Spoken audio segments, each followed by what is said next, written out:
guys, welcome back to my channel. I am so excited to finally be able to sit down.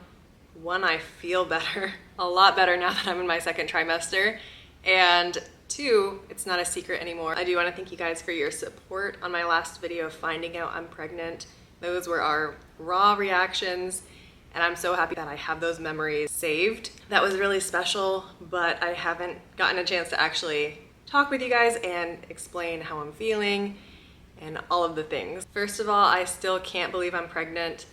That to me is the biggest blessing from God, to be able to grow your family. I'm just extremely grateful. I know a lot of women struggle with infertility and trying to get pregnant, so if that's you, I wish you luck and I'm sending all of the baby dust your way. I also will say, just to start out, this pregnancy is much different than my first pregnancy. For those that don't know, I do have a 5-year-old little girl named Mila. She is the sweetest thing, my biggest blessing. But one, the situation is much different. I left Mila's dad when I was early on in my pregnancy. I moved to States. Don't want to get into the weeds of things, but I ended up being a single mom and doing it all alone. I gave birth alone, just with my mom by my side. But to now, with this pregnancy, have a devoted partner that's excited with you. It's a whole new world, and it makes the experience that much better. My first pregnancy, I did record my birth story, so I do have that vlogged. And I really wanted to document things like this, but I sat down and I just wasn't feeling up for it. I was so depressed. So looking back, I'm like, that much more grateful for this experience. So that alone, worlds of difference with the pregnancies. But I will also go into the symptoms. I just want to put that out there, that if that's your situation, you can relate. It gets better. And don't be afraid to leave toxic situations. Make sure you prioritize yourself and your children. So yeah, just a quick appreciation for Jordan. He is the best dad to Mila, and I'm so excited to grow our family. Before we go over the 2-week wait symptoms and the symptoms in general, keep in mind this may be TMI, but we're all mature here. If you get grossed out easily, I don't know, skip forward, but we'll go over some detailed stuff. The very first symptom that I felt was randomly felt on my left side, like a quick, sharp, deep pain, like just a lightning bolt. And I felt that before. What that is, in my mind, is it implanting. I personally feel like I'm really in tune with my body. So I had a feeling that was implantation, but I also didn't want to get my hopes up just for it to become negative. And once I felt that sharp pain, a few days later, I noticed a lot more CM, which is cervical mucus. Again, TMI, I know, but I just could tell my body was doing something it normally doesn't. So that was my first sign. I remember texting my friend and saying, like, this might be the month. After those signs, I did want to test. I tend to test pretty early because I've seen women online test positive as early as like 5 to 7 days post ovulation.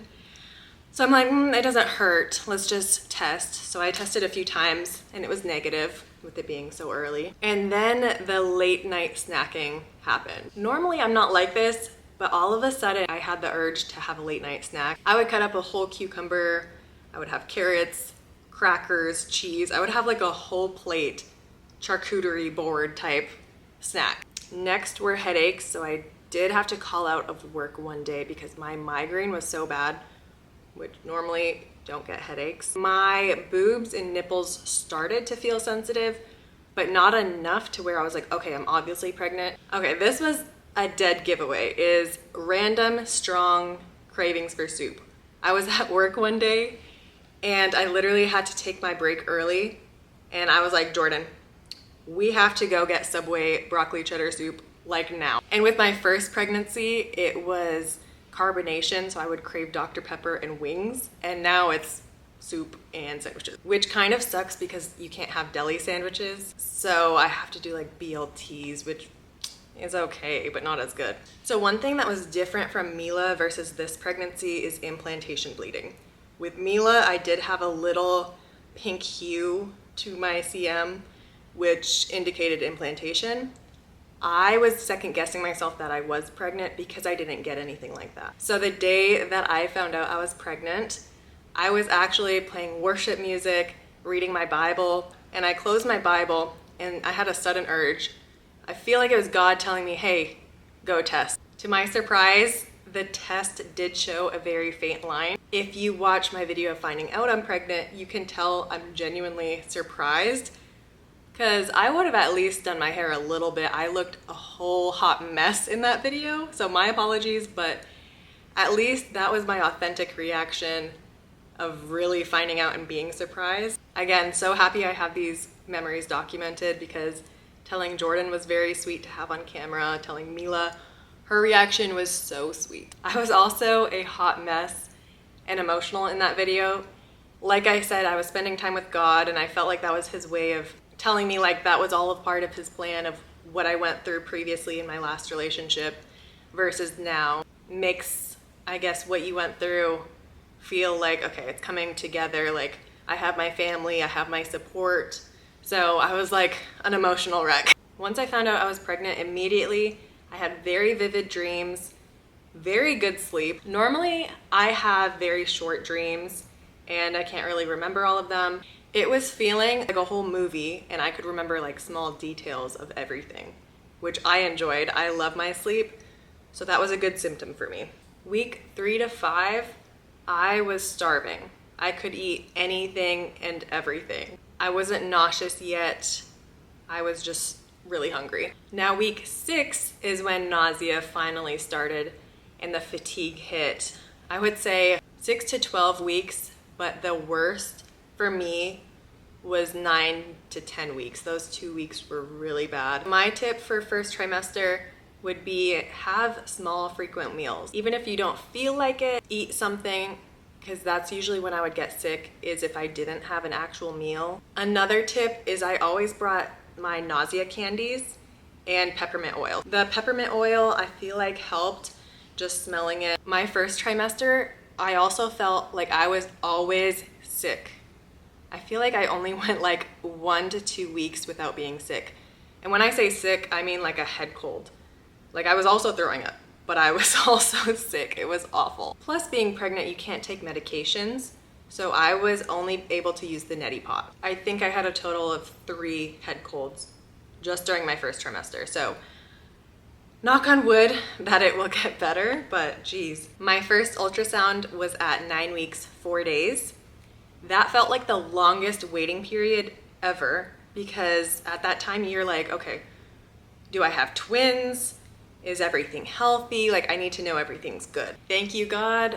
Everything was healthy. There was a strong heartbeat and there was just one little baby. The heartbeat at that very first ultrasound was 167, which I guess is on the higher end of things. Another thing with this pregnancy is obviously I'm showing a lot earlier. I say obviously, but some people may not know that.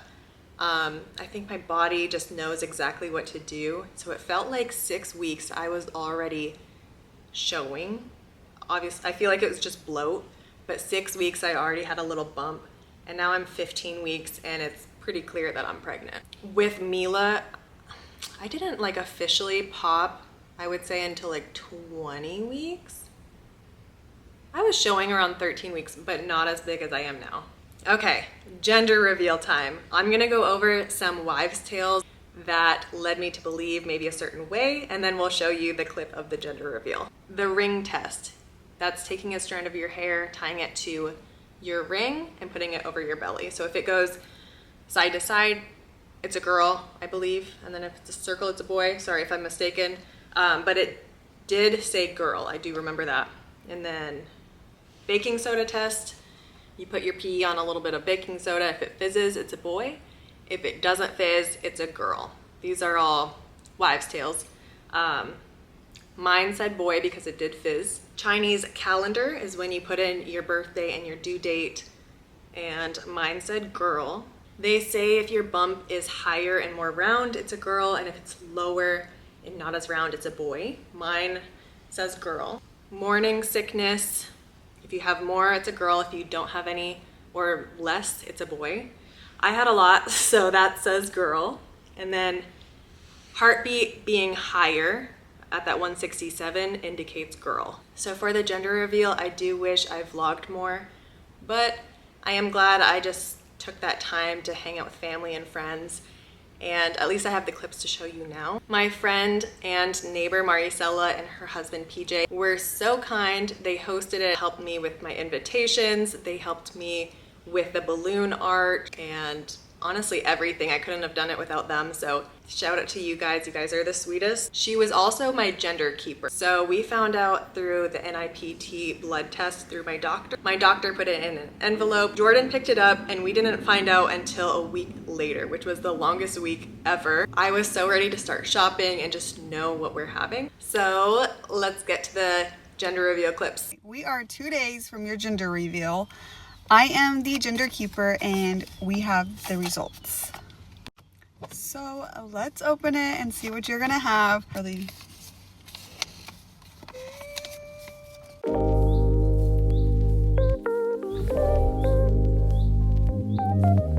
I'm your sister and I think you are gonna be a boy. Say, I'm your cousin and I think you're a girl. I'm your uncle and I think you're gonna be a boy. And I think you're gonna be a boy. Hi baby, this is Gaga. I think you're gonna be a boy. Hi baby, my name is Fanny. I'm gonna be your lawyer, Kiki. I'm Jay, and we think you're a boy. Hi baby, I'm your dad. I'm team boy, but I think you're a girl. I'm your mom, and I have a feeling you're gonna be a boy, but you're probably a little girl. 6, 5, 4, 3, 2, 1.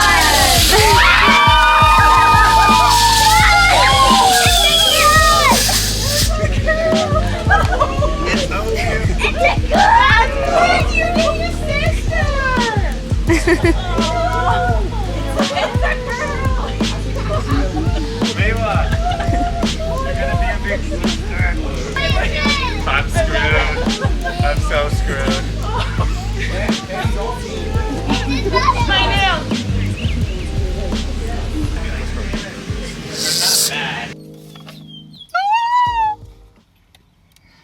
No freaking way.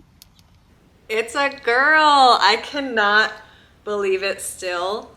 I, for some reason in my heart, thought it was a boy just because there was so many differences with my pregnancy with Mila versus this pregnancy. But every pregnancy is different. It was so funny because the whole party seemed like they were team boy. Everyone was wearing blue. I feel so bad looking back. Yeah, everyone was just pretty shocked.